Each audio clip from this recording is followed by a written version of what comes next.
வணக்கம்மா. இன்றைக்கி பாருங்கள், ஆற்றுல பிடிச்ச கொரவை கொண்டுட்டு வந்தாங்க ஒருத்தவங்க. நம்ம வாங்கினோம். அது பார்த்திங்கன்னா அப்படியே துடிச்சிச்சு, எல்லாமே நல்லா ஃப்ரெஷ்ஷாக இருந்துச்சு.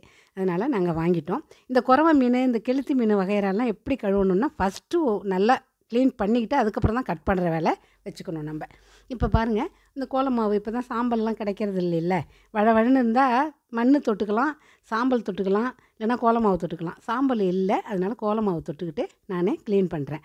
இந்த செதில்லாம், பக்கவாட்டு செதில்லாம் எடுத்துருங்க. அதுக்கப்புறம் இந்த செதில்லாம் எடுத்துகிட்டு இந்த அருவாமனையிலே கூட எடுக்கலாம். எடுத்துகிட்டு ஃபுல்லாக நம்ம முதல்ல க்ளீன் பண்ணிக்கணும். இப்போ நான் பாருங்கள், இந்த சைடில் இந்த ரெக்கையெல்லாம் இருக்கு இல்லையா, அதெல்லாம் கட் பண்ணிவிட்டு செதில் எடுக்கிறேன். இந்த கெளுத்தி மீனும் அப்படி தான்மா, வழவழப்பு. இந்த கொரவை மீன், விரால் மீன், இந்த கெளுத்தி மீனெல்லாம் இப்படி தான் ஃபுல்லாக கட் பண்ணிக்கிட்டு செதில்லாம் எடுத்துக்கிட்டு உப்பை போட்டு நல்லா கரன்னு இங்கே பாருங்கள், ஒரு 4-5 வாட்டி நல்லா பளிச்சுன்னு போகிற அளவுக்கு நம்ம தேய்ச்சிக்கணும்.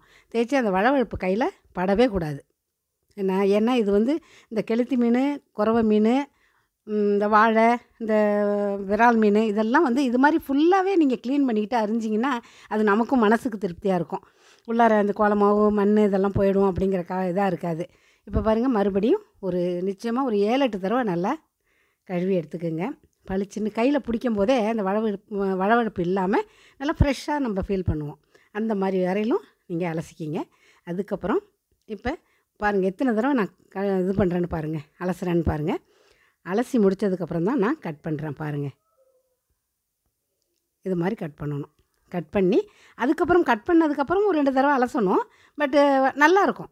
அது வந்து ஃப்ரெஷ்ஷாக பார்க்குறதுக்கே அழகாக இருக்கும். நம்ம எந்த ஒரு மனசில் ஒரு இது இல்லாமல் நம்ம க்ளீன் பண்ணோம் அப்படிங்கிற திருப்தி. இப்படி தான் செய்யணும். இந்த மீனை, கொரவை மீனை இப்படி தான் செய்யணும். பாருங்கள், அது மாதிரி ஃபுல்லாக அரிஞ்சு அதுக்கப்புறம் அலசிட்டு நான் கட் பண்ணி போடுறேன். இதில் வந்து மண் போகிறதுக்கு வேலையே கிடையாது.